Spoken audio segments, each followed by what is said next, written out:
Oi, pessoal, tudo bem? Aqui quem fala é Vinícius, eu trabalho aqui no Escritório de Evidências, eu estou tocando esse projeto, essa iniciativa do Escritório de Evidências aqui na Secretaria de Educação de São Paulo, na CITEM, e hoje eu estou aqui para apresentar mais um seminário semanal que a gente vem fazendo, semanalmente, ortodoxamente, religiosamente, fazendo semanalmente, os nossos seminários, em que a gente convida pesquisadoras, pesquisadores, especialistas, pessoas que estudam o tema da educação para contar um pouco da pesquisa educacional, da pesquisa relacionada à temática da educação, para vocês, servidores, professores, professoras, dirigentes, coordenadores pedagógicos e etc. A gente está em quase 40 seminários feitos no ano, a gente está no nosso penúltimo seminário do ano, então, muito obrigado para aqueles que acompanharam, para aqueles que assistiram todos, para aqueles que assistiram alguns, para aqueles que estão assistindo agora. A gente só tem a agradecer, a gente da equipe, falo em nome da equipe do Escritório de Evidências, a agradecer a participação, a agradecer a todas as visualizações, a agradecer a todo empenho, a todas as mensagens, os recadinhos, as perguntas, o engajamento, apenas agradecimentos, apenas gratidão para você que nos acompanhou aqui nesse ano tão difícil com a gente semanalmente nos nossos seminários. Bom, para quem não conhece, ou para quem conhece e quer relembrar, o Escritório de Evidências é um departamento relativamente novo da Secretaria de Educação de São Paulo, da CITEM, e que visa transformar, de alguma maneira, a cultura da administração pública para uma cultura que tome decisões baseadas em evidências. E uma das nossas ações é o nosso seminário semanal, que visa, em linhas gerais, ser um meio de campo entre o produtor de conhecimento, que produz conhecimento, produz evidências e que muitas vezes fica com essa evidência em um grupo hermético, fica represado, reservado nesse grupo, linkar esse conhecimento com o servidor, com a professora, o professor, o dirigente, que no limite implementa, formula a política pública. Então, é por isso que estamos aqui semanalmente trazendo os maiores especialistas do tema para conversar com vocês. É uma honra para mim, para a equipe do Escritório de Evidências e para todos que estão nos assistindo. E a gente vem fazendo esses seminários desde fevereiro. A gente começou fazendo um pouco o histórico, né, dos seminários. A gente começou da maneira presencial, né, na nossa sede, e por conta da pandemia a gente trocou para o ambiente online, em que em linhas gerais, a gente conseguiu atingir um público maior. A gente conseguiu atingir servidores de todo canto do estado, de todo canto do país, pessoas de todo canto do país, de todo canto do mundo. A gente conseguiu atingir essas pessoas que têm interesse em colher informações sobre evidências na área educacional. E o formato de hoje não vai ser diferente. A gente tem nossa seminarista, a Rita, que eu já vou apresentá-la de maneira mais formal daqui a pouco, vai contar um pouco sobre a pesquisa dela e, posteriormente, depois de 1 hora, 50 minutos, 1 hora e 10, aproximadamente 1 hora, a gente bate um papo e vocês bate um papo a partir de perguntas. E vocês conseguem inscrever essas perguntas nesse link que eu vou pedir para Mel colocar na tela de vocês. Vocês conseguem inscrever as perguntas nesse link aí. Eu vou pedir para vocês anotarem esse link para, uma vez que surge alguma dúvida, surge um comentário, surge um elogio, surge uma crítica, vocês já escrevem e já colocam no formulário para a gente conseguir, depois da fala da Rita, da fala inicial da Rita, a gente consegue bater um papo bem bacana, bem gostoso aqui entre nós. Tá bom? Então, eu vou pedir para vocês anotarem esse link. Vou deixar uns segundinhos aqui para a gente conseguir bater esse papo. Bom, então eu vou passar a palavra para a Rita. Eu não vou ficar também me estendendo muito no currículo da Rita, que é muito extenso, mas ela é professora da SEDUC do Ceará, doutora em educação com pós-doutorado, trabalhou no MEC, trabalhou como conselheira no Conselho Nacional de Educação, ela trabalha e estuda práticas de gestão e de currículo em escolas indígenas e que vai conversar um pouco sobre isso, sobre essas práticas de gestão, sobre práticas de currículo que são desenvolvidas nessas escolas indígenas. Então, eu falo por todos, Rita, muito obrigado por ter topado conversar um pouco, dar suas palavras como especialista, dar suas palavras como pesquisadora para a gente. É sempre uma honra ouvir os maiores especialistas do tema semanalmente. Então, muito obrigado, Rita. Eu vou passar, então, a palavra para você. Então, Rita, o palco do Zoom é seu.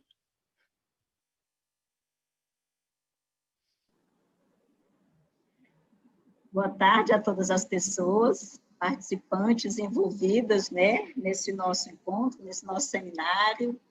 Queria parabenizar e agradecer a Secretaria de Estado da Educação de São Paulo, o nosso secretário do Ciel, cumprimentar a equipe do Escritório de Evidências. É uma grande satisfação, um prazer estar nesse momento, né, compartilhando as aprendizagens que a gente tem tido ao longo da vida, né, tanto do processo de pesquisa que a gente realiza, como também dos momentos de gestão que nós podemos vivenciar nas esferas estaduais, nas esferas nacionais, né? Quero cumprimentar aqui as pessoas que estão conosco, né, nos assistindo, e convidá-las, né, a participarem, né, enviando suas perguntas, suas dúvidas, né, fazendo suas observações com relação ao que nós vamos conversar aqui nessa tarde. Então, como o Vinícius já me apresentou, eu sou Rita Potiguara, eu sou indígena, eu sou aqui do Ceará, sou de uma cidade chamada Crateús, sou indígena urbana, minha família ficou na aldeia, mas eu vim morar na cidade bem pequena, morar com minha avó, e a gente vem, ao longo dessa trajetória de vida, né, envolvida com a educação escolar indígena, seja no âmbito da própria vivência, né, enquanto indígena, professora de indígena, pesquisadora, né, do tema, fiz mestrado, doutorado, pós-doutorado com esse tema da educação escolar indígena, e também profissional da educação em geral, mas atuando desde 2001 com a educação escolar indígena, né? E essa atuação ela vem se dando em diversos campos, tanto na Secretaria de Educação aqui do nosso estado, quanto no Ministério da Educação, no Conselho Nacional de Educação, e em outras agências, por exemplo, a Flaxo, né? A Faculdade Latina de Ciências Sociais Latino-Americana, que promoveu essa pesquisa, né, que se chama Educação e Práticas Comunitárias, Educação Indígena Quilombola do Campo e de Fronteiras nas regiões Norte e Nordeste do Brasil, com a pesquisa coordenada pela Flaxo e apoiada pela Portos. Então, eu vou iniciar minha fala falando um contexto da educação escolar indígena para poder a gente situar essas práticas, não é? Onde é que essas práticas ocorrem? A pesquisa, mais uma vez, ela envolveu também escolas quilombolas, escolas do campo, escolas de fronteira, mas coube a mim, né, e a Laís, que é outra pesquisadora dedicada à região norte, eu fiquei com a região nordeste, tratar aqui da educação escolar indígena, sobretudo na região nordeste, né? Então, mas de um modo geral, eu queria falar um pouco, né, do contexto da educação escolar indígena. A educação escolar indígena ela é uma modalidade específica, né? Então, ela dentro da educação básica, a educação escolar indígena se constitui por uma rede de escolas indígenas, escolas propriamente indígenas, né? Escolas que têm normas e têm ordenamentos jurídicos específicos, tem diretrizes curriculares específicas, né? A educação escolar indígena ela vem se constituindo mais formalmente dentro dos sistemas de ensino a partir dos anos 90. Anteriormente a isso, as escolas indígenas elas eram gestadas pela Fundação Nacional do Índio, portanto, dentro de um órgão de assistência, né, indigenista, mas a partir de 1990, 91, ela vai para a coordenação do Ministério da Educação, né, que é o coordenador da Política Nacional de Educação Escolar Indígena, e os estados e municípios são os responsáveis pela oferta dessa política, né, acompanhando essas escolas nos seus cotidianos, né, acompanhando as escolas na elaboração dos seus projetos pedagógicos, elaborando as escolas por meio da formação de professores, né? Então, nós temos atualmente, em todo o país, escolas que são vinculadas tanto a estados como escolas vinculadas a municípios. Nessa vinculação, elas ofertam toda a educação básica.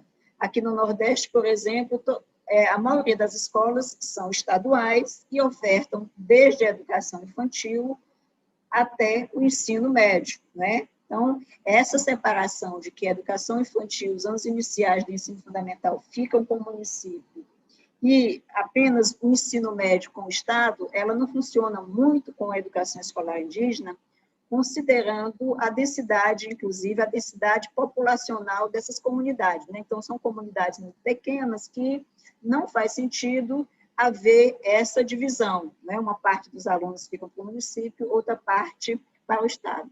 Além dessa densidade demográfica ser pequena, também tem as relações políticas, as relações culturais definidas entre os povos indígenas de determinadas comunidades e os governos locais e as agências de Estado, do modo geral. Ocorre, portanto, que nós temos, né, hoje em todo o país, 3.297 escolas indígenas, onde estão matriculados 250.853 alunos, né? Essas escolas, elas atendem exclusivamente os indígenas das determinadas comunidades. Elas também têm a gestão da escola e também a docência exercida majoritariamente por professores indígenas, né? Isso já foi um avanço, porque anteriormente, à década de 90, né, nós tínhamos a maior parte dos professores que atuavam nas escolas não eram indígenas, né?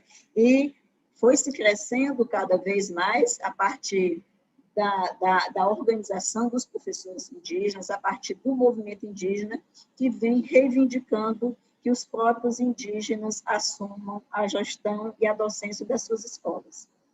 Historicamente, a gente sabe que a escola não é uma instituição propriamente indígena, é uma instituição que vem de fora, não é? Ela já veio junto, por exemplo, com no processo da colonização, né? Então, escolas para índios é uma prática bastante antiga, né? Que data, inclusive, do período lá com os jesuítas, né? Da chegada dos jesuítas aqui em nosso país. Entretanto, escolas de indígenas, né? Que é esse movimento que nós estamos construindo, ele é recente, não é? Que é esse movimento em que nós, indígenas, estamos nos apropriando, estamos domesticando, estamos tentando tornar essa escola nossa. O que significa tornar essa escola nossa? Significa que nós queremos que essa escola ela vá trabalhar, vai atuar no sentido de fortalecer os nossos pertencimentos étnicos, ela vai fortalecer a nossa cultura, seja uma escola que tenha articulação com as nossas práticas comunitárias, né? Não seja uma escola como aquela que tivemos ao longo da história, que venha negar a nossa condição de indígena, porque a gente sabe que, historicamente, né, quando a gente olha a história da educação no nosso país, a gente vê que a escola entre os povos indígenas, ela serviu para negar as identidades indígenas, deixar com que os indígenas deixassem de falar suas línguas, deixassem de praticar suas culturas, suas tradições, e se integrassem, que era essa palavra, na comunhão nacional, né? Gradativamente deixassem de ser indígenas e passassem a ser cidadãos brasileiros sem nenhuma distinção. Evidentemente que esse projeto de escola é um projeto de escola que não nos interessa, né? Considerando que aqui no nosso país, não só em nosso país, mas, de um modo geral, a perspectiva que se tinha para nós, povos indígenas, é que nós, povos indígenas, gradativamente fôssemos desaparecendo enquanto indígenas, né? Fôssemos integrados à comunhão nacional, à sociedade nacional. E esse processo, ele não aconteceu, e ao contrário, né? Vem acontecendo de nós, povos indígenas, estarmos tanto populacionalmente crescendo, a exemplo aqui do último censo, né, realizado pelo IBGE, que apontou aí a existência de mais nós tínhamos 900 mil indígenas, em torno de 900 mil indígenas. Claro que foram os indígenas que conseguiram ser recenseados pelo IBGE, não é? Nós temos muito mais do que isso. Além disso, nós temos indígenas em todo o país, essa é a história indígena, que possuem histórias de contato, histórias de territorialidade diferenciadas, né? Então, nós temos tantos indígenas que vivem nas aldeias indígenas, nas reservas indígenas, nas terras indígenas. Nós temos indígenas que vivem na cidade e, populacionalmente, o censo demonstrou que é bem comparativo esse número. Assim, a gente tem um grande número, né, de indígenas também que vivem na cidade, nas diferentes situações, sejam eles organizados em comunidades ou não, né, que foram para a cidade por razões diversas, desde o fato de terem sido empurrados, forçados a viverem na cidade, não é? Por quê? Por conta da perda dos territórios, por conta da busca por escolarização, inclusive. Eu mesma fui uma das indígenas que vim para a cidade por conta da escola, né? Na minha comunidade, até recentemente, não tinha escola.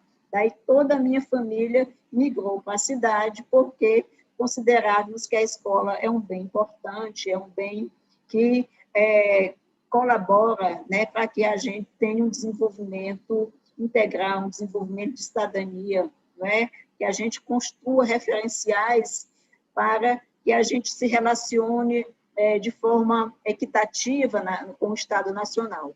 Então, da mesma forma que a minha família fez essa opção, várias outras famílias também vieram para a cidade em busca de escola.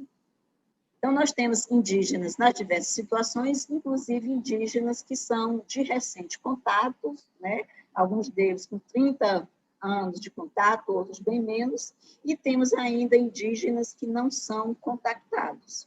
Portanto, a ideia de falar de indígenas enquanto uma categoria homogênea, né, enquanto um grupo só, enquanto indivíduos, né, que são todos iguais, isso não é compatível com a nossa realidade, né?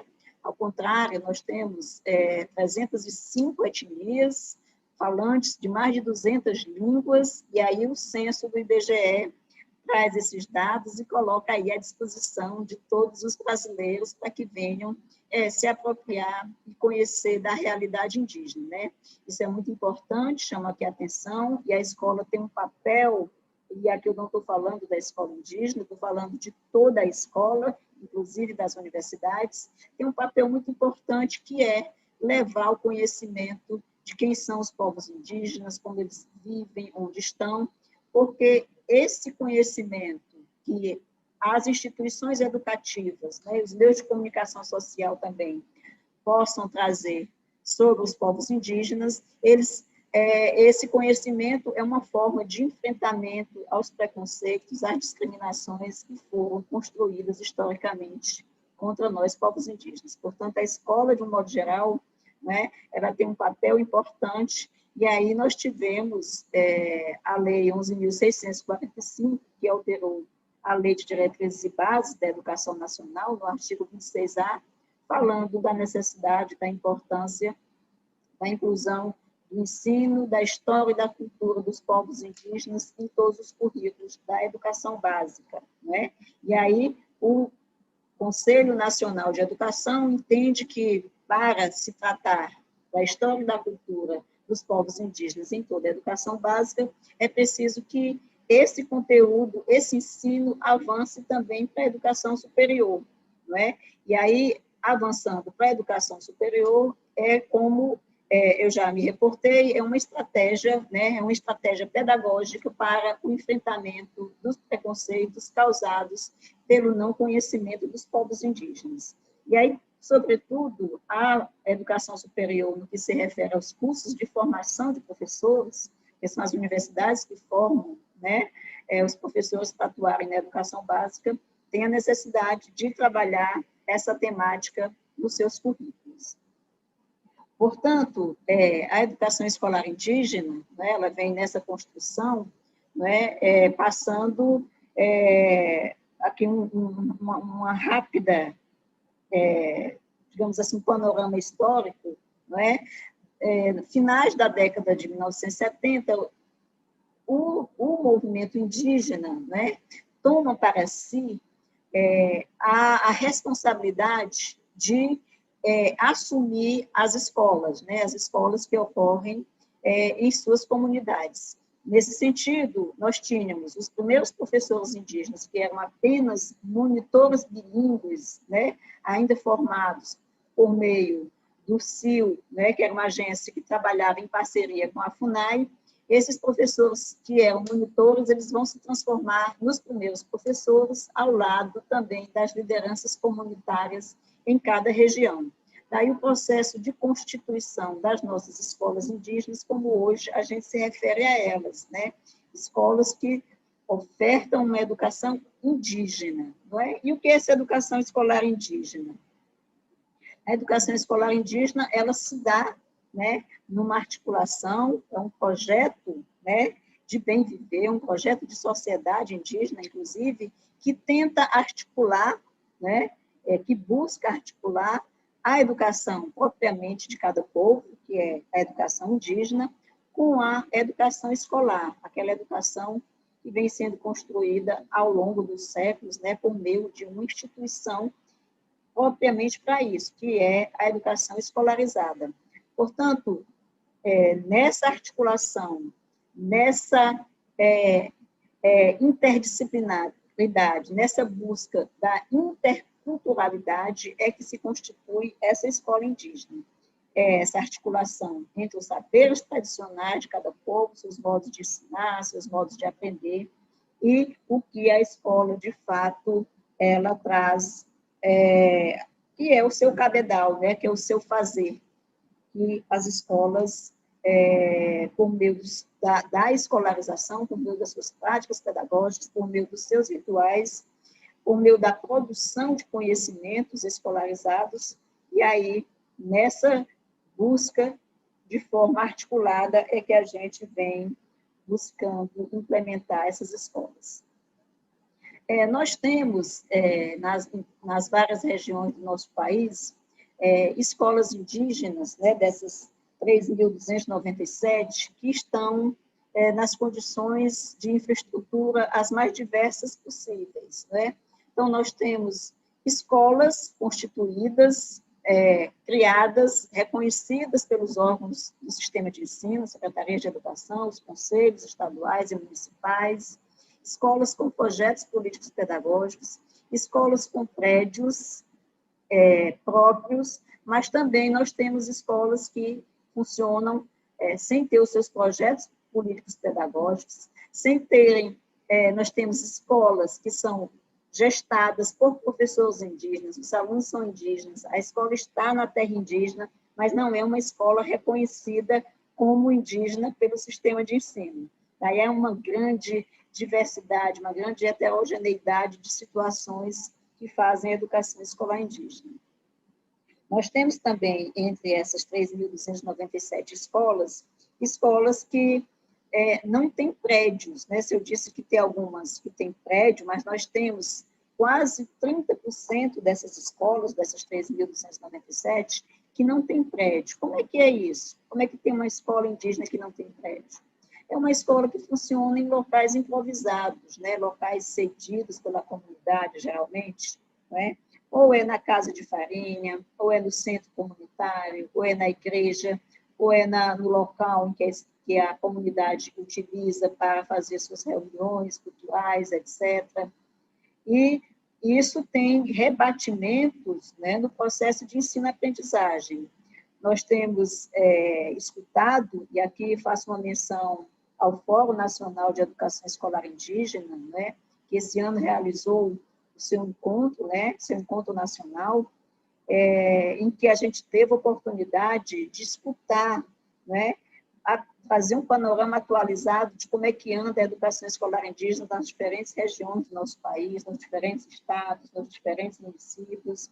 E aí nós tivemos que, infelizmente, nós temos esse grande número de escolas que não têm prédio, escolas que não têm acesso à água, não têm acesso à internet, não têm acesso a equipamentos, né, de informática, não tem um computador, por exemplo, não tem biblioteca, não tem quadras, e isso é o resultado, embora a gente saiba que nós temos construído, né, uma política de educação escolar indígena que conseguiu muitos avanços, a gente deu passos significativos, né, a exemplo aí da construção dos cursos de formação de professores indígenas, que é uma política que, desde 2005, o Ministério da Educação vem implementando, embora nesses últimos anos a política está enfraquecida, mas as universidades têm conseguido tocar essa política, portanto, é um avanço que nós temos no campo da educação escolar indígena, mas nós temos essas fragilidades, essas precariedades no que se refere à infraestrutura física e tecnológica das nossas escolas indígenas. Também, do ponto de vista pedagógico, né, em que pese essa situação de precariedade física, as escolas indígenas têm nos surpreendido, né? E isso foi revelado, inclusive, por meio aqui da pesquisa que ora nós realizamos com a coordenação da Flaxo, né? Nós conseguimos mapear experiências que as escolas indígenas vêm desenvolvendo, né, e que são inovadoras, que são significativas para a comunidade, que têm, de fato, resultados que fortalecem o projeto pedagógico, que tem, de fato, resultado na aprendizagem dos estudantes, que tem, de fato, resultado no processo de gestão democrática das escolas indígenas, né?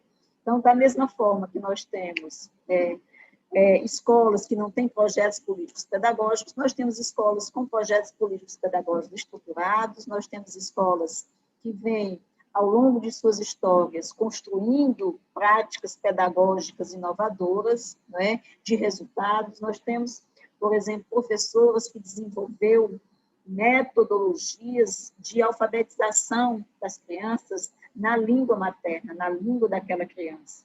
E a gente sabe que a alfabetização, o ensino na língua materna é um direito dos povos indígenas, que está assegurado tanto na Constituição Federal como na nossa própria LDB, né?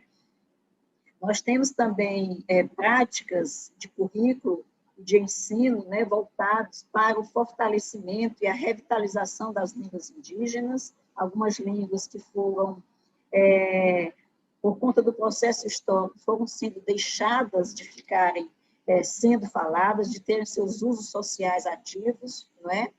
Mas aí a gente vê algumas escolas com seus projetos fazendo o que nós chamamos de revitalização dessa língua, ou seja, a realização de pesquisas, de vocabulário, a realização de práticas que eram realizadas nas línguas indígenas, e daí essas práticas vêm sendo traduzidas pedagogicamente para a escola, para que elas possam ter um fim didático, não é? E aí a gente tem muitas escolas indígenas que trazem o ensino da língua indígena, não é, como um ponto forte em seus projetos políticos pedagógicos. Do modo geral, também nós tivemos avanços, né, que é uma conquista grande do movimento indígena e de uma relação de abertura que o Estado brasileiro alcançou com os povos indígenas, né, uma abertura para o diálogo. Nessa abertura para o diálogo foi possível estes avanços, construir esses avanços. Nós tivemos, de certo modo, né, além da política de formação de professores, que é um ponto alto, né, dentro das nossas conquistas, nós também tivemos, né, a construção de um referencial teórico e de um referencial legal, né, os marcos legais da educação escolar indígena.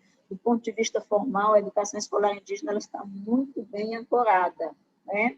Se nós temos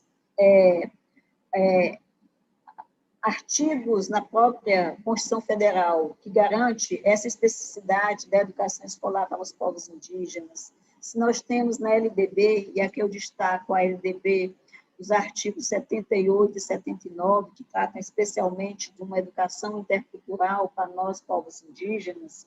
Nós temos, desde 99, não é, dentro do Conselho Nacional de Educação, as diretrizes curriculares nacionais para as escolas indígenas. Nós tivemos, em 2012, as diretrizes para a educação indígena em toda a educação básica, que trata desde a educação infantil ao ensino médio. Tivemos diretrizes em 2015 que trata e que regula a formação de professores indígenas, tanto formação inicial como a formação continuada, ofertada por meio dos cursos de magistério nível médio, por meio dos cursos de licenciaturas interculturais ofertados nas universidades, né, nas instituições de educação superior. E temos também outras diretrizes que tratam, por exemplo, do atendimento escolar para os indígenas de recente contato. Portanto, do ponto de vista formal, a educação escolar indígena, ela tem um amparo legal que permite, não é, consolidar, permite solidez e permite uma atuação fundamentada dos sistemas e das redes de ensino. Então, dado esse contexto mais geral da educação escolar indígena, eu passo agora a uma apresentação propriamente da pesquisa, não é? E aí eu pediria aqui nosso colega Mel para fazer, colocar aqui os slides, não é? Em que a gente vai tratar um pouco aqui do que eu estou chamando aqui de práticas de gestão e de currículo nas escolas indígenas. Lembrando que essa minha fala aqui, ela se situa dentro do projeto de pesquisa coordenado pela Flaxo, com o apoio da Pórticos, não é? Que se chama Educação e Práticas Comunitárias, Educação Indígena, Quilombola, do campo e de fronteira nas regiões norte e nordeste do Brasil. Ela está disponível nos sites em que você pode acessar, que lá vai ter vários materiais, chamado práticaseducativas.org.br, em que lá vai estar o mapeamento de todas as práticas levantadas, né, por um conjunto de pesquisadoras dessas diferentes áreas, né, aqui citadas, da educação indígena, da educação quilombola, do campo, das escolas de fronteira. Vai estar, além do mapeamento dessas práticas, nós também produzimos os cadernos, né, de práticas de cada uma dessas modalidades. Então, nós temos 4 cadernos dessas práticas. Nós temos também um livro com artigos que resultaram da pesquisa, que trazem reflexões importantes e uma contribuição não só para a educação do campo, para a educação indígena, quilombola, para as escolas de fronteira, mas trazem reflexões e trazem aprendizados para a educação nacional do modo geral. Então, eu vou apresentar aqui algumas práticas, né, que nós mapeamos. A primeira delas, eu vou destacar aqui uma prática que é realizada pelos indígenas Pataxó de Coroa Vermelha, né, lá do Colégio Estadual Indígena de Coroa Vermelha, em Santa Cruz Capralha, na Bahia. Né? Então, como eu falei, é uma prática do povo Pataxó. É uma prática em que, por meio da pedagogia de projetos, né, eles vêm implementando esse projeto que eu mapeei na pesquisa, desde 2015 até agora, esse ano, o projeto em que articula, né, o cuidado com o meio ambiente, o cuidado com o corpo, o cuidado com a mente, com a espiritualidade, articula as estratégias de desenvolvimento sustentável, né? E aqui o desenvolvimento sustentável compreendido de forma bastante ampla, bastante holística, do modo geral, que vai envolver tanto o meio ambiente, vai envolver o corpo, vai envolver a etnia enquanto grupo social, vai envolver o entorno da comunidade, o entorno da escola, e vai trazer especialmente o cuidado com o corpo, o cuidado com o ambiente para dentro do currículo das escolas.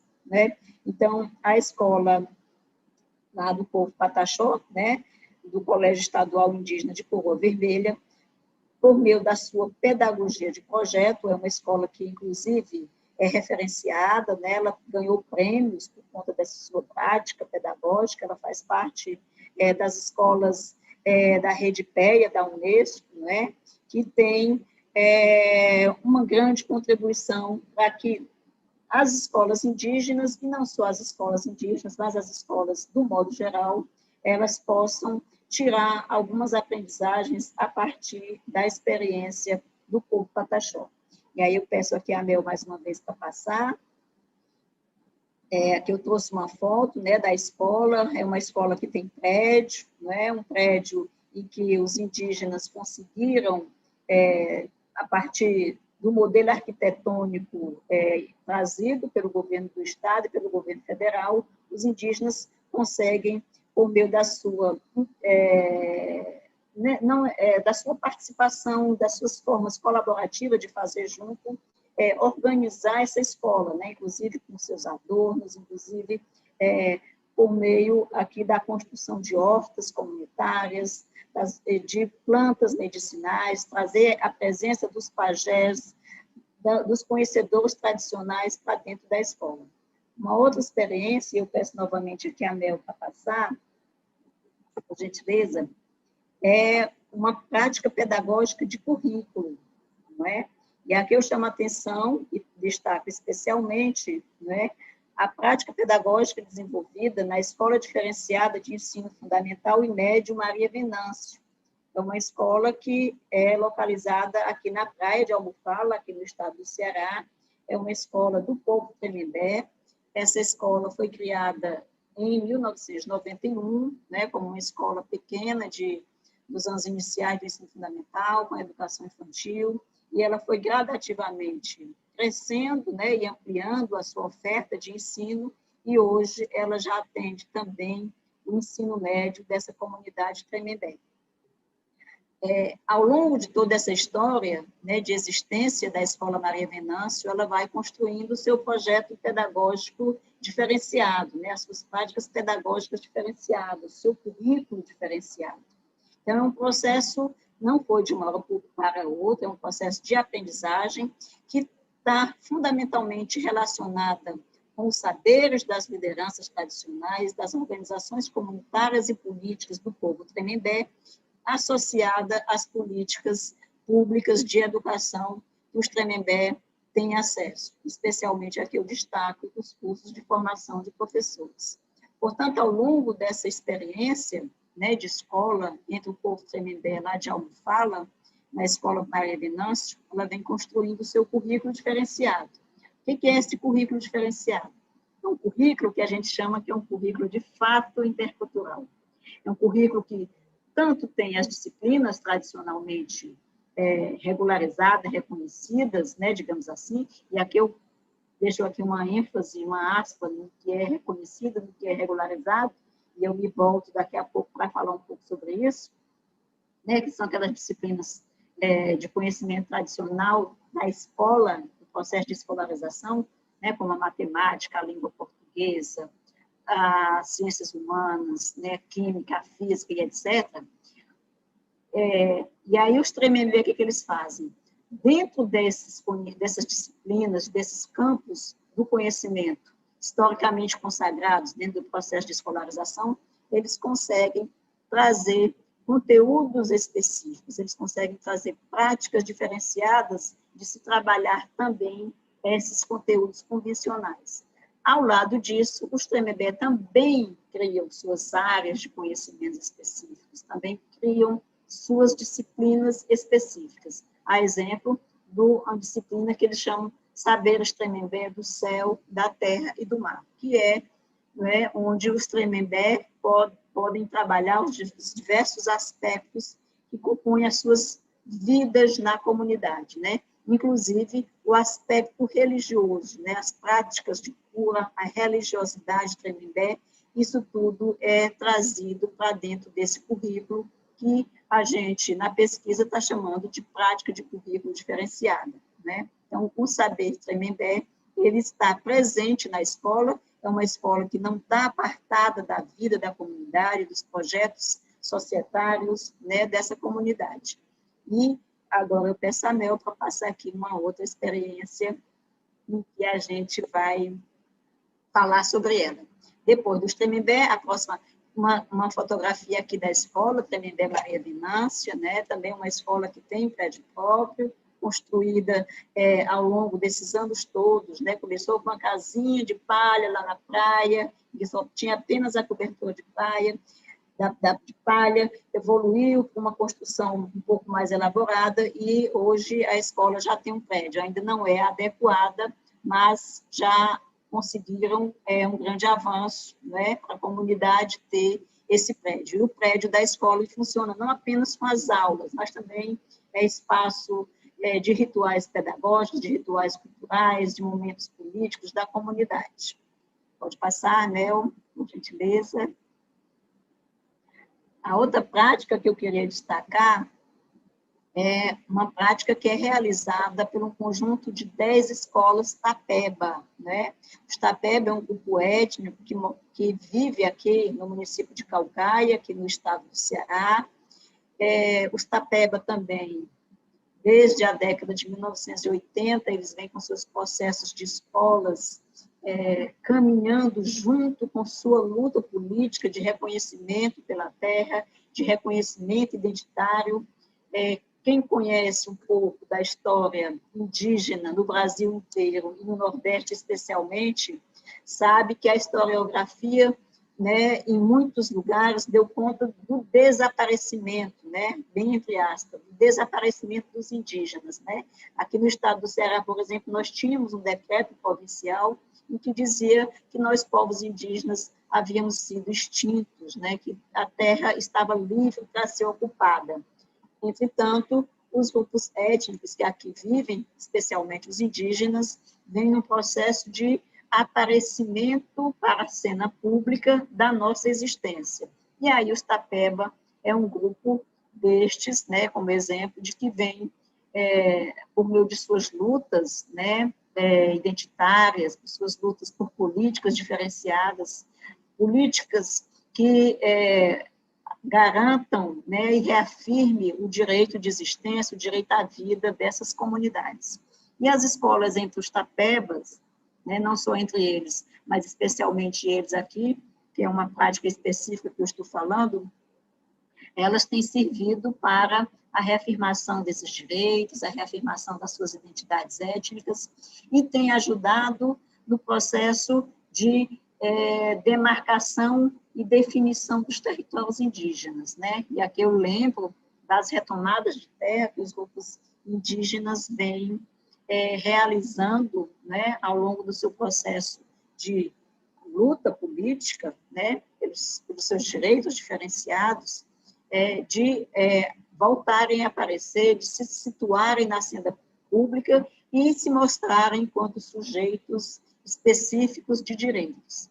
Então, os Tapeba, eles vêm realizando uma prática pedagógica, dentre várias práticas que eles realizam, uma prática pedagógica que é definida por meio de festejos que a comunidade realizava, mas que ela já vinha deixando, né, de estarem fazendo parte do cotidiano da comunidade. Portanto, a escola, por meio das pesquisas com os mais velhos, da conversa com os mais velhos e das lideranças, né, lideranças tradicionais, lideranças políticas, formularam eventos que a gente chama de eventos pedagógicos que conformam, que dão forma, que dão existência a um calendário específico para as escolas Tapeba. Então, os Tapebas têm 10 escolas, e nessas escolas eles realizam anualmente o evento da Feira Cultural, dos Jogos Indígenas e da Festa da Carnaúba. O que são esses eventos, né? Esses eventos, eles são realizados no território sagrado dos Tapeba, que é chamado Pau Branco, né? É uma lagoa dos Tapeba, em que essa lagoa traz um mito de origem do grupo, tem um lugar sagrado, está na memória dos Tapeba como um lugar de referência, como um lugar em que os seus antepassados, né, as suas presenças estão corporificadas nesse lugar, e aí a escola faz uso desse território sagrado também para trazer como uma evidência de que as escolas indígenas, elas são escolas que estão em interação, sobre escolas indígenas que produzem resultados, do ponto de vista de resultados, que têm significado, que têm significância, que têm importância, né, para a própria comunidade. Portanto, nesses eventos, são convidadas outras escolas da região para participar, são convidadas outras lideranças do Estado, como também fora do Estado, né, lideranças indígenas, e há uma articulação muito grande das escolas com diversos órgãos do governo, né, de outros setores, tanto do campo indigenista como não indigenista, para a realização dos eventos. Então, é um momento em que a escola ela se dedica a estes eventos, né? Portanto, elas têm as suas aulas culturais, onde nessas aulas culturais são fabricados as suas produções, né, os seus objetos de aprendizagem, os seus objetos pedagógicos para serem expostos nestes eventos. Portanto, a feira cultural é o momento em que todas as escolas se reúnem, né, fazem a exposição dos seus artefatos, dos seus objetos de aprendizagem que foram produzidos, e também há uma interação com as outras escolas, né? As outras escolas vêm para a visitação, interagem, é uma troca entre professores, entre alunos, então isso fortalece tanto as escolas internamente, as escolas do Escola Tapeba, como também fortalece essa relação das escolas tapebas com as escolas não indígenas, né? Também temos, além da feira cultural, temos os Jogos Indígenas, que são um evento esportivo, né, de lazer, que reúne práticas culturais, né, esportes e jogos tradicionais, como também jogos como futebol, como os mais diversos possíveis, né? Então, é sempre esse diálogo entre o tradicional e o atual, né? Mostrando que nós, povos indígenas, somos povos da contemporaneidade, né? Nós não somos povos do passado, ou que não existimos mais, que está apenas na memória das pessoas. Então, ela tem também a festa da Carnaúba, é o momento em que se festeja a colheita, né? Que é uma árvore de valor comercial produtivo para a comunidade tapeba, e onde são realizados, inclusive, rituais de batismos, rituais de apresentação, né, dos novos tapebas para a comunidade.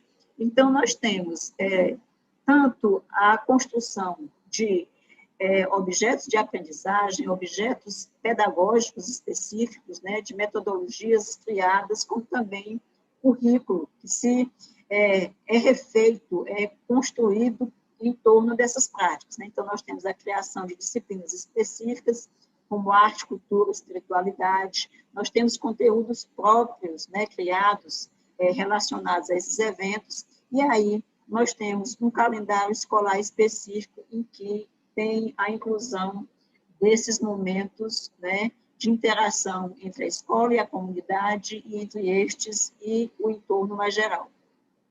Pode passar, Mel, por gentileza, próximo. E aqui eu trouxe aqui só um exemplo, né, pouquinho aqui, exemplo aqui dos alunos do terceiro ano, né, do ensino fundamental, onde eles construíram, né, maquetes mostrando sua rua, mostrando seu bairro, mostrando como é que se dá a vivência na comunidade. Pode passar, por gentileza?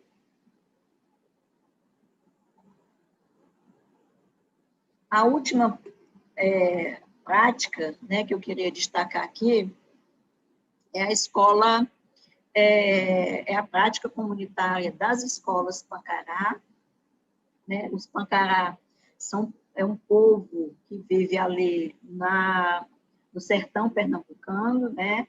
No município chamado Carnaúbeira da Penha. É uma prática que é realizada pelo conjunto de 23 escolas Pancará.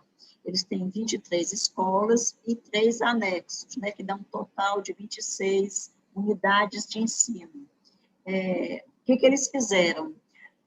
Os Pancará se reuniram, e então também o que eles chamam de retomada da educação escolar indígena entre eles, porque a escola que que havia entre eles eram escolas municipais e eram escolas não indígenas, né? Eram escolas em que não tinha um calendário específico, não tinha conteúdo específico, não tinha absolutamente nenhuma relação com seus projetos de sociedade, com seu modo de ser indígena. Então, no início dos anos 2000, os Pancará retomam, né, como é o exemplo do que ocorreu em todo o estado de Pernambuco, retomam essas escolas, resolvem estadualizá-las, todas as escolas de Pernambuco indígenas são estaduais, e também eles transformam essas escolas em escolas indígenas. Daí, especialmente aqui os Pancará, eles, nesse conjunto de 23 escolas, eles fazem essa gestão comunitária. O que é essa gestão comunitária? A gestão comunitária aqui é no sentido de que é um exemplo de uma gestão democrática, né? Convencionalmente, a gente é acostumado a modelos de gestão democrática em que tem eleição para diretor, né? Aquele grupo gestor é composto por diretor, coordenador pedagógico e secretário. Entretanto, a compreensão dos Pancará é de uma gestão comunitária, de uma gestão democrática de forma mais ampla. Eles conseguem envolver, né, as lideranças, diversos outros atores comunitários na gestão destas escolas, né?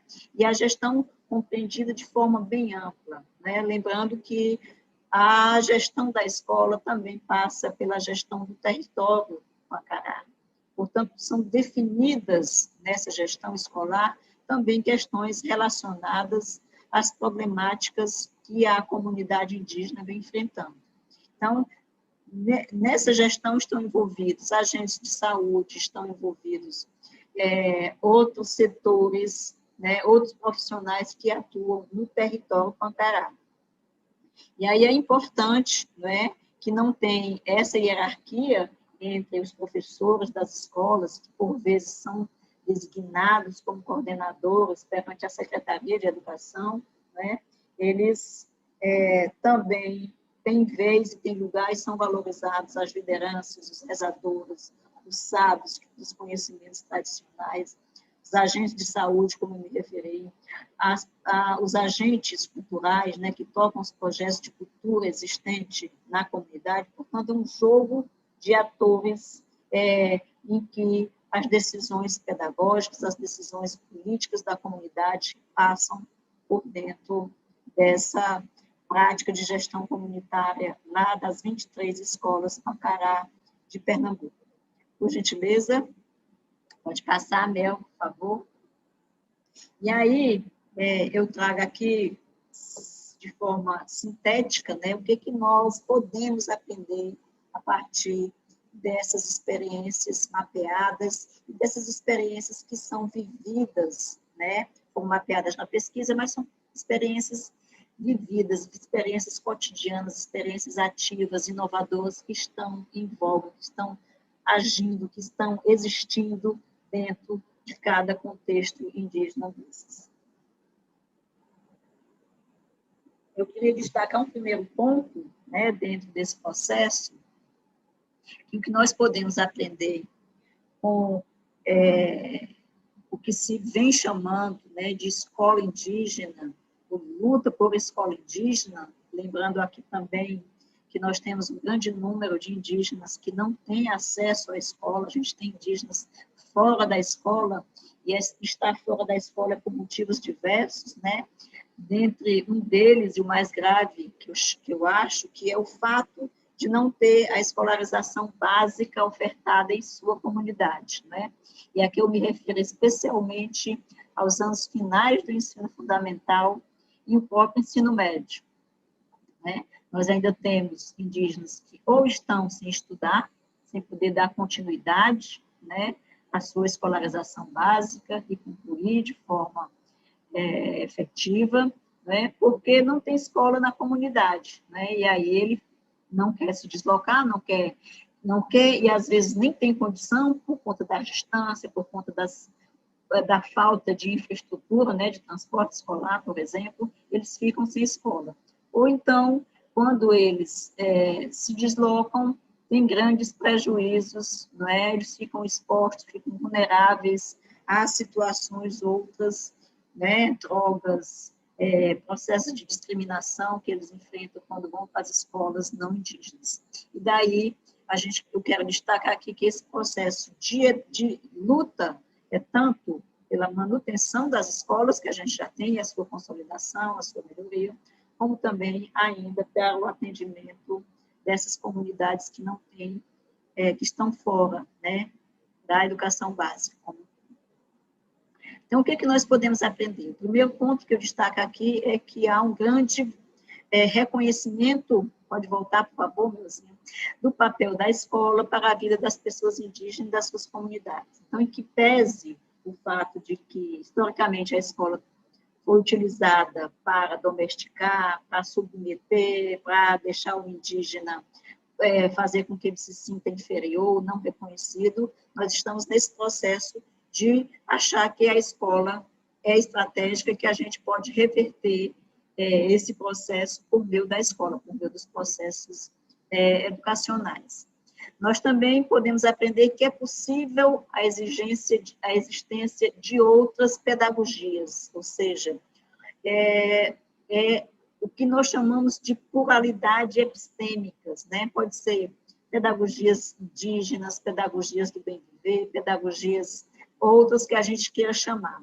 É possível, sim, os indígenas estão experienciando, estão vivenciando, testando essas novas pedagogias, essas outras pedagogias.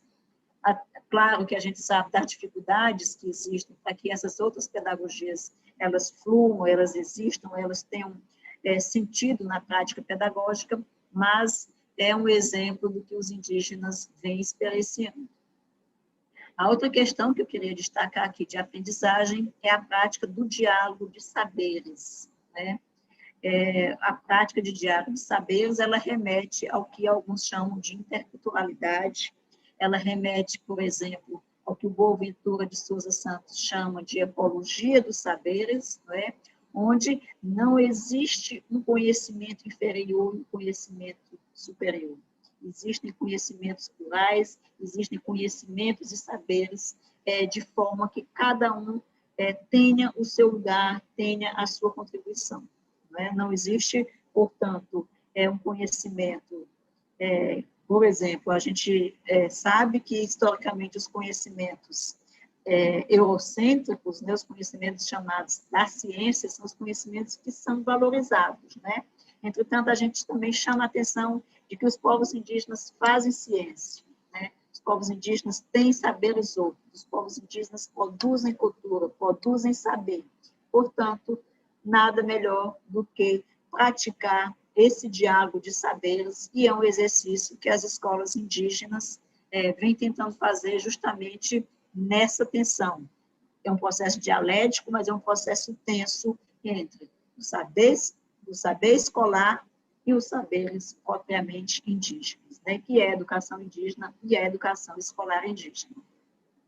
Nós também podemos aprender que existem outras formas de exercício da gestão democrática da escola, né? E aqui o exemplo trazido pelos Pancará, né, da autogestão, da organização própria, modelos em que a gente amplia esse nosso modo de ver o que é a democracia, né? Se a gente está acostumado com o que a gente conhece de democracia representativa, para os povos indígenas, a democracia vai muito além do que essa mera representação que nós temos. E a gente costuma dizer que entre nós, povos indígenas, ninguém representa ninguém, né? Cada um está ali falando em nome da coletividade, não é?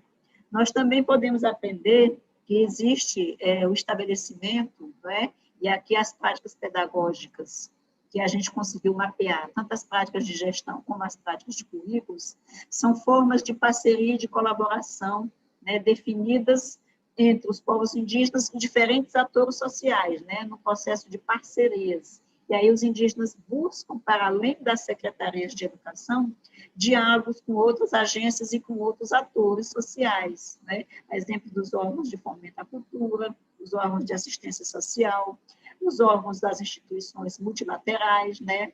Como a Unicef, a Unesco, etc. E, por fim, não menos importante, dizer que o que nós podemos aprender, né, com todos esses processos é que, para nós, povos indígenas, a escola é mais do que escola, né? Então, a escola, é claro que nós valorizamos, sim, os conhecimentos escolarizados, e aqui eu quero destacar uma fake news, digamos assim, que corre por aí, que nós indígenas não valorizamos, viu, meu? Se quiser voltar aqui para mim, pode voltar que já terminei, que nós, povos indígenas, não valorizamos o saber acadêmico. Isso não é verdade, né? Nós, povos indígenas, valorizamos, sim, os processos escolarizados, os saberes acadêmicos, é tanto que nós queremos ampliar toda a oferta da educação básica, estamos pleiteando há muito tempo a nossa entrada, o nosso acesso e a nossa permanência e conclusão com sucesso na educação superior, né? Nós temos um grande número de indígenas que acessaram a educação superior, portanto, nós valorizamos, sim, os conhecimentos escolarizados, os conhecimentos acadêmicos, entretanto, nós também valorizamos as nossas tradições, as nossas culturas e queremos um lugar, né, um lugar outro para os nossos conhecimentos dentro desse processo de escolarização, dentro desse processo de construção do saber acadêmico que nós queremos usufruir e que nós consideramos importante e estratégico para o nosso bom relacionamento com o Estado brasileiro e com todas as pessoas do modo geral. Portanto, eu fico por aqui, aguardando, então, aí a participação dos queridos e das queridas que estão conosco nessa tarde. Muito obrigada, Vinícius. Muito obrigado, Rita, pela aula, por todas as palavras, muito interessante. Eu falo por todos, nem conversei com o pessoal, mas falo por todos que foi muito interessante. Muito bom ouvi-la falar sobre educação escolar indígena, sobre a sua pesquisa, sobre sua pesquisa com a Flaxo. A gente teve muitas perguntas que chegaram aqui. Acho que daqui a pouco eu vou pedir para colocar de novo o link das perguntas, porque eu acho que atiçou o pessoal aqui nas perguntas, nos comentários. Muito bacana também essa interação. Eu vou começar aqui com... não sei como você prefere nas respostas. Você quer que eu pergunte várias? Você quer que eu pergunte uma? Passo para você? Como você prefere, Rita? Então, depende aí de quantas perguntas e o tempo, né? Que a gente tem meia hora, você que sabe. Não, beleza. Então, eu vou começar, então, no bate-bola, jogo rápido. Aqui, eu pergunto e você responde aqui. Eu trago aqui algumas perguntas. Eu tenho a pergunta aqui do Silas, de Araçatuba, e ele inicia parabenizando a apresentação. Ele agradece pela sua apresentação, muito interessante. Ele pergunta: gostaria de saber como incluir de maneira correta o debate da população indígena em minha sala de aula, em uma escola não indígena. Como consigo respeitar entre aspas, local de fala, sendo eu um professor branco? Então, primeiro é uma obrigação, né, do professor, uma obrigação pedagógica, fazer o ensino da história da cultura dos povos indígenas, né? Então, por meio de currículos, por meio de conteúdos específicos, né? Não necessariamente é preciso que tenha uma disciplina específica para isso, né? Dentro das disciplinas escolares aí, de todos os estabelecimentos de ensino do nosso país, públicos e privados, as informações sobre a história e a cultura dos povos indígenas devem estar presentes, né? Não necessariamente preciso eu ser uma indígena para falar sobre indígena. Obviamente que eu, podendo criar oportunidades para trazer estes atores, para terem momentos de fala em minha sala de aula, seja por meio de vídeo, seja por meio da própria presença deles, né? E aí é fácil você fazer uma pesquisa, um mapeamento de comunidades indígenas que existam no entorno da sua escola, próximo da sua escola, convidar pessoas dessa comunidade para participar dos momentos pedagógicos que eventualmente você possa criar enquanto professor, levar a sua turma para conhecer as comunidades indígenas que existem no entorno, levar os seus estudantes para alguma exposição que, porventura, esteja no seu estado, no seu município, na sua cidade, sobre os povos indígenas, isso tudo é válido, certo? Evidentemente que é preciso que os professores tenham formação sobre isso, estudem, pesquisem, não é? Leiam e consultem diversas fontes para trazer essa outra história de quem somos para todos os estudantes do nosso país, não apenas quem éramos no passado, mas quem éramos no passado, quem somos no presente, quem seremos no futuro, e isso mostra a contemporaneidade de nós, povos indígenas, isso é bastante importante, né, para os nossos estudantes brasileiros. E é um direito de aprendizagem de cada uma brasileiros e brasileira que está na escola, saber sobre os povos indígenas, saber da existência desses diferentes modos de ser, de pensar, de agir, de viver. Certo? Certo. Agora que a Mel voltou, eu vou pedir para ela colocar o link da interação, porque às vezes a pessoa não anotou e teve algum comentário na fala da professora Rita, para vocês anotarem, se quiserem fazer outros comentários, outras perguntas, enfim. Vou deixar um tempinho aqui enquanto eu seleciono outra pergunta. Bom, acho que deu para anotar, né? A gente tem a pergunta aqui da Ana Lúcia Cândido, só um parênteses aqui, a Ana Lúcia, a gente fez um curso de Excel e Introdução à Análise de Dados, e a Ana Lúcia estava sempre lá, toda semana, mandando comentários, mandando dúvidas. Muito obrigado. Essa foi frequentadora assídua dos eventos do Escritório de Evidências. Muito obrigado, Ana Lúcia. Ela trabalha na escola Professora Castinalta de Barros Melo, aqui da diretoria de Campinas Leste, e ela pergunta: em tempos de escolas inclusivas, não seria mais interessante trabalhar a cultura indígena dentro do currículo das escolas públicas de educação básicas? Obrigada. Então, a gente tem esses dois movimentos. Como é o nome da colega? Esqueci. Ana Lúcia. Ana Lúcia. Então, Ana Lúcia, a gente tem os dois movimentos. A gente considera que todos os movimentos são importantes e são necessários, né? Tanto é importante a gente ter a história e a cultura dos povos indígenas dentro do currículo de todas as escolas de educação básica do nosso país. Quando eu digo todas, são todas, desde a educação infantil ao ensino médio, né, os estabelecimentos públicos e privados, isso é importante, é um direito de aprendizagem dos estudantes, é uma obrigação, inclusive, que está na lei de diretrizes e bases da educação nacional, mas também é importante que nós tenhamos esse outro movimento de escolas próprias, escolas específicas, né? Elas cumprem outro papel, né? Nós ainda não chegamos, né? Claro que nós temos estudantes indígenas em escolas não indígenas. Entretanto, esses estudantes indígenas que estão em escolas não indígenas ainda não têm o tratamento adequado, o atendimento adequado. Você veja que nós temos, infelizmente, no nosso país, situação em que os estudantes indígenas que falam a língua materna, a sua língua indígena, são obrigados a não falar a língua. Ainda agora, 2020, isso aqui não é coisa do período da colonização, não. É recente, né? Por quê? Porque a professora ou a diretora se sentiu incomodada com a fala, com a língua do estudante, porque não entende, quer saber o que o estudante está dizendo.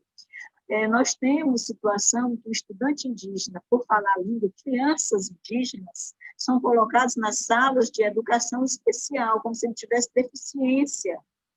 Ou seja, não falar a língua portuguesa é considerado uma deficiência. Você entenda a complexidade que é esse atendimento específico, né? De toda sorte, nós achamos os dois movimentos importantes. É preciso que se tenha, de fato, esse currículo aberto, esse currículo plural em todas as escolas brasileiras, em que os povos indígenas se sintam representados, se vejam presentes também nos currículos, nas histórias, nos livros didáticos, também, enquanto presença física, estejam nessas escolas, isso é importante, a gente quer defender isso, mas também é importante que tenha um papel estratégico no lugar das escolas indígenas em nosso país, das escolas próprias, né? Nós temos comunidades inteiramente só de indígenas, né? Se nós temos comunidades inteiras, completamente indígenas, nada mais apropriado do que a gente ter uma escola indígena, que não dá para esse indígena se deslocar, mesmo se ele quisesse sair da sua comunidade, para estudar numa escola não indígena. Então, é importante que a gente conheça todo esse processo. Por isso que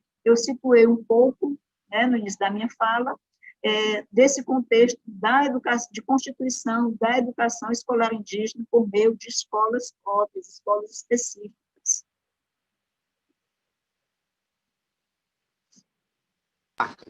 Estava no mudo aqui, sempre, né?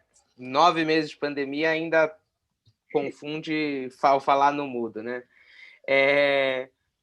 Só um adendo, a Ana Lúcia acabou de mandar a mensagem aqui no formulário, e ela agradeceu a resposta, e ela perguntou se a apresentação do seminário estará disponível posteriormente.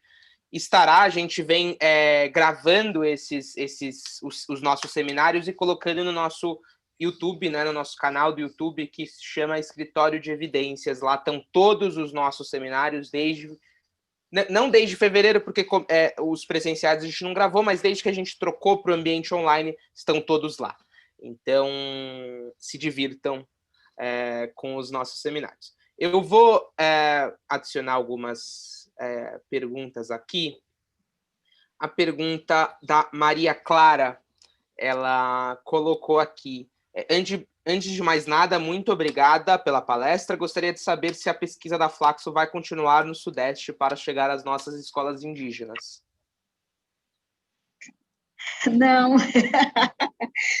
Então, a fase da pesquisa terminou e ela estava centrada no Norte e Nordeste. Nós gostaríamos muito de expandir, não é? Por enquanto, não, né? Mas é por enquanto. Pode ser que com o desenvolvimento dos processos, com o fortalecimento das parcerias, a gente consiga estender essa pesquisa para as outras regiões do nosso país, né? E aí, mais uma vez, convidar para que vocês acessem o site praticaseducativas.org.br para conhecer a pesquisa na íntegra, né? Lá foram mapeadas essas experiências, dessas modalidades, da escola do campo, escolas de fronteira, escolas indígenas, escolas quilombolas, e os 4 cadernos de práticas lá publicados, e tem um caderno com artigos, resultados da pesquisa. Então, tá um site, é um portal bastante interessante, e a gente espera que vocês acessem, venham conhecer, venham nos visitar. Muito bacana, muito bacana. Essa da Maria Clara, a gente chegou aqui uma pergunta de Brasília, do Jonas, que pergunta, gostaria de saber a importância, acho que até sobre isso você até colocou no final da apresentação, mas ele pergunta: gostaria de saber a importância de incluir no calendário as festas tradicionais indígenas como feriados, assim como fazemos para a religião católica, por exemplo, para o aprendizado nas escolas indígenas. Então, os festejos dentro do calendário das escolas indígenas não são feriados, e nós indígenas não queremos que seja feriado justamente por isso, porque é uma atividade letiva, né?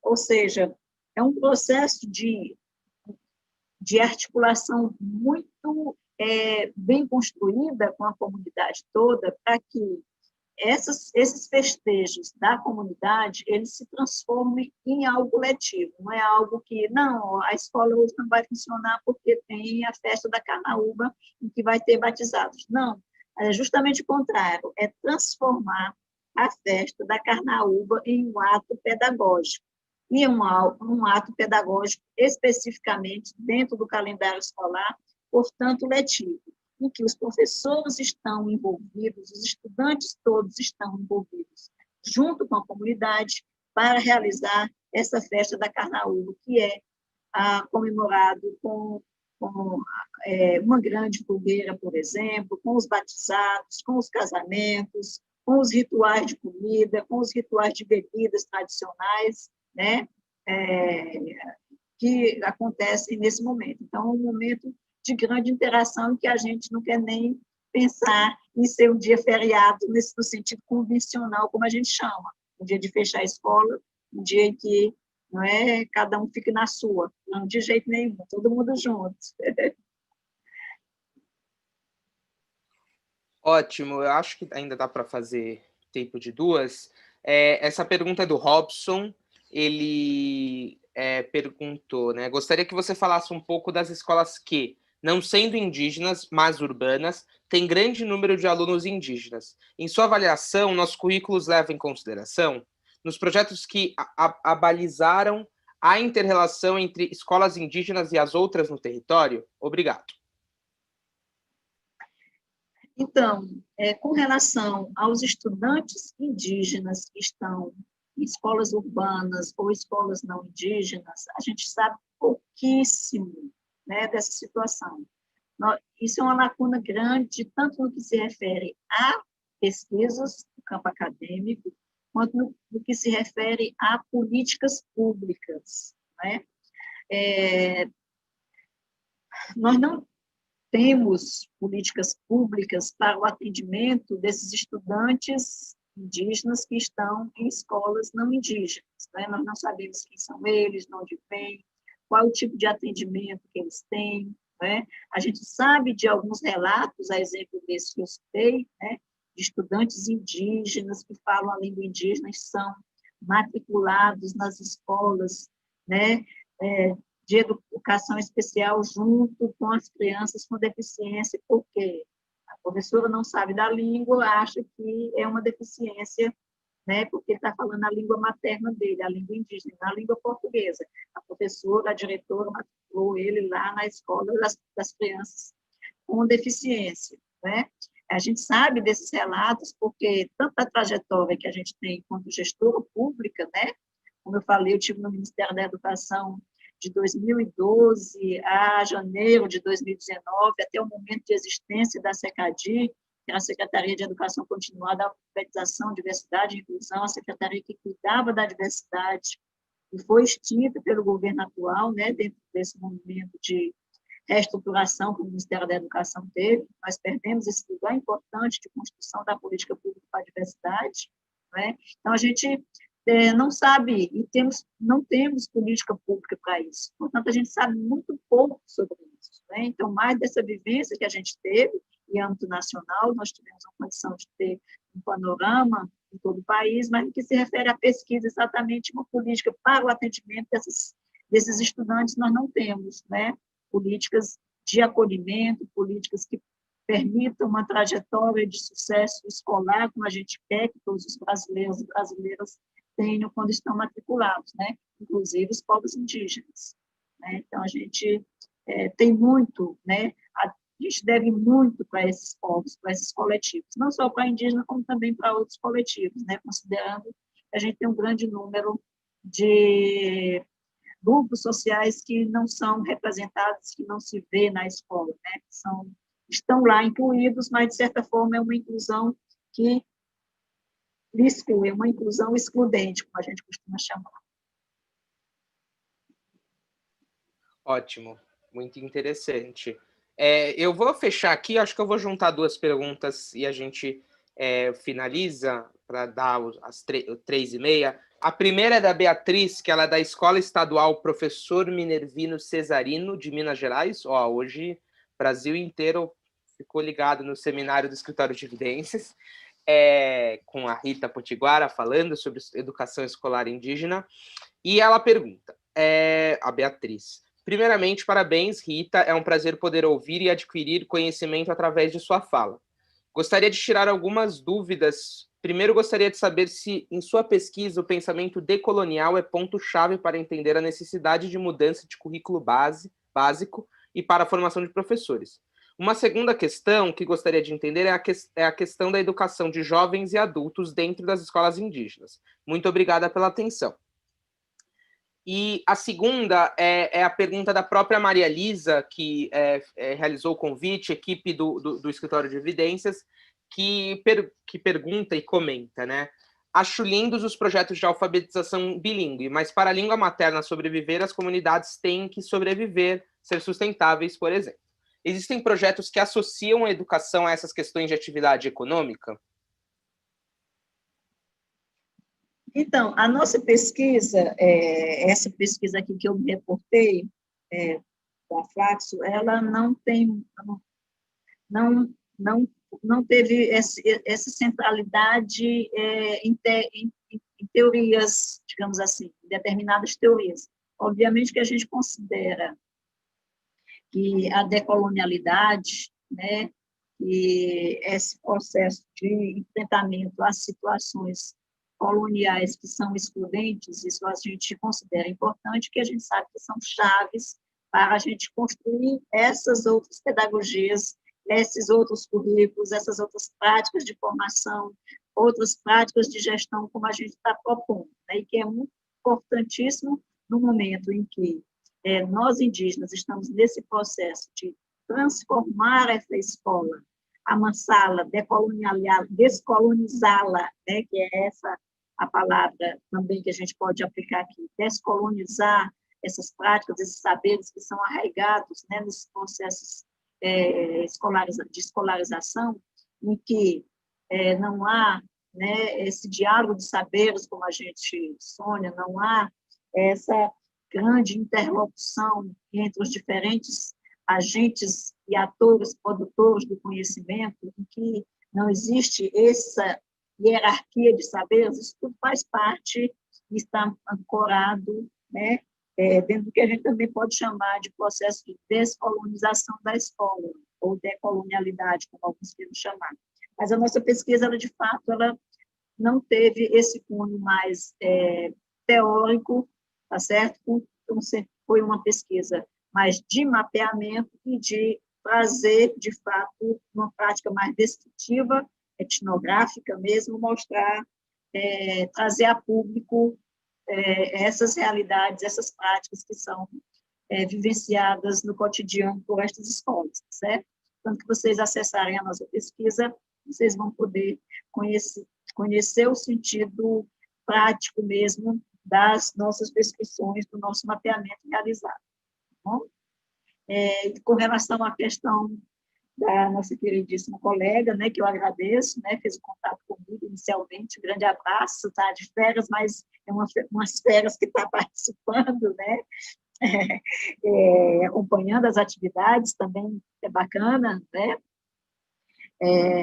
da nossa querida Maria Elisa, mas destacar que, de fato, sim, os processos de alfabetização nas línguas, né, elas têm também esse viés de estarem voltados para a sustentabilidade, e a sustentabilidade aqui entendida não só no sentido ambiental e nem só econômico, mas a sustentabilidade no sentido mesmo de enraizamento, né, de solidez, né, dessa prática.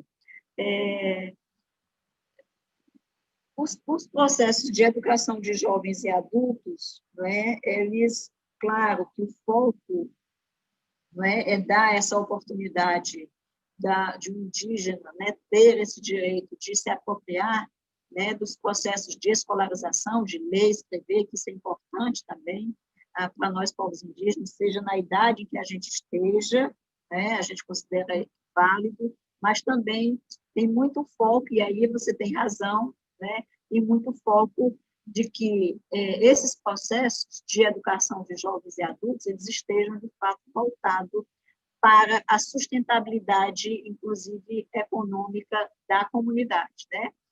Nós já tivemos experiências de educação de jovens e adultos que os jovens e os adultos que estavam nos projetos queriam, não, a gente quer não só trabalhar, não só cursos, paga, por exemplo, que trate de práticas agrícolas, mas a gente também quer cursos, por exemplo, para consertar motor de polpa, que é o meio de transporte existente naquela comunidade, tá certo? Nós queremos também formar os tocadores de determinados instrumentos musicais, os cantores de determinadas tradições de cantos sagrados da comunidade. Portanto, é um universo bastante diverso, bastante interessante e que, de fato, quando se fala em educação de jovens e adultos, tem, além dessa necessidade do ler, escrever, saber contar e etc., essa preocupação com a sustentabilidade da comunidade, certo? E a sustentabilidade entendida da forma bem ampla possível, ecológica, desenvolvimento econômico, social, cultural, linguístico, etc. Bom? Claro, muito obrigado, Rita, pela palestra, pelo seminário, pelas respostas. Falo por todos que, de novo, foi muito... É uma honra ouvir você falando sobre sua especialidade, trazendo evidências, trazendo estudos, trazendo conhecimento para nós, servidores, que implementamos, formulamos as políticas públicas. O pessoal, como você viu, perguntou como nunca, você, de alguma forma, entrou na cabeça deles atiçando comentários, atiçando perguntas. Com certeza essa temática vai continuar na cabeça deles e minha e de todos os servidores e servidoras que assistiram. Gostaria de agradecer muito a sua presença aqui no nosso seminário. Acho que eu posso passar a palavra para você e depois eu finalizo aqui com as palavras finais. Eu que agradeço novamente pela oportunidade, dizer que nós, da Flaxo, especialmente, estamos à disposição, para colaborar, pode nos convidar para discutir outras temáticas, inclusive, nós estamos nesse momento em que o país passa por esse período crítico, da pandemia e de crise política, crise econômica, etc., mas nós, pesquisadores e servidores públicos que somos, estamos aí na produção, nós também somos ativos. E esse momento, que pese todas as contradições, não foi inibidor, não foi um momento em que nos não deixou com que a gente ficasse inerte. Pelo contrário, acho que depois, quando a gente for fazer um balanço desse momento, haja visto aí o número de seminários que vocês realizaram, você estava falando no início, essas são as oportunidades que a gente também cria quando a gente se reinventa, quando a gente reinventa o ambiente de trabalho, e a gente está sempre nessa busca. Então, é com esse espírito que nós, pesquisadores da Flaxo, agradecemos, em nome de toda a equipe, e nos colocamos sempre à disposição para colaborar no que a gente puder, no que a gente vem trabalhando sobre isso. Então, um grande abraço e agradecer demais as perguntas, dizer que a gente está aí também em outros espaços, tá certo? Leio um pouco, saber das nossas pesquisas, das nossas produções, e é um grande prazer em poder ajudar, tá bom? E aí pode entrar em contato conosco por diversos canais aí, meu e-mail, WhatsApp, etc. Um grande abraço, viu, Vinícius? Um abraço para você, uma obrigada a você, uma obrigada a Melinda e obrigada aí a todos os colegas aí do Escritório de Evidência. Muito obrigado, Rita. Bom, esse foi o nosso seminário, nosso penúltimo seminário do ano, que a gente teve a honra de ter a Rita Potiguara para falar sobre educação escolar indígena. Na semana que vem a gente vai falar sobre educação bilíngue com a Doane, que foi indicada finalista do Global Teacher Prize, para nosso último seminário do ano. Quase 40 seminários, como a Rita remencionou, quase 40 seminários semanais todo ano. Então, é isso, pessoal. Muito obrigado a todas e todos que participaram. Até a semana que vem e muito obrigado. Tchau, tchau.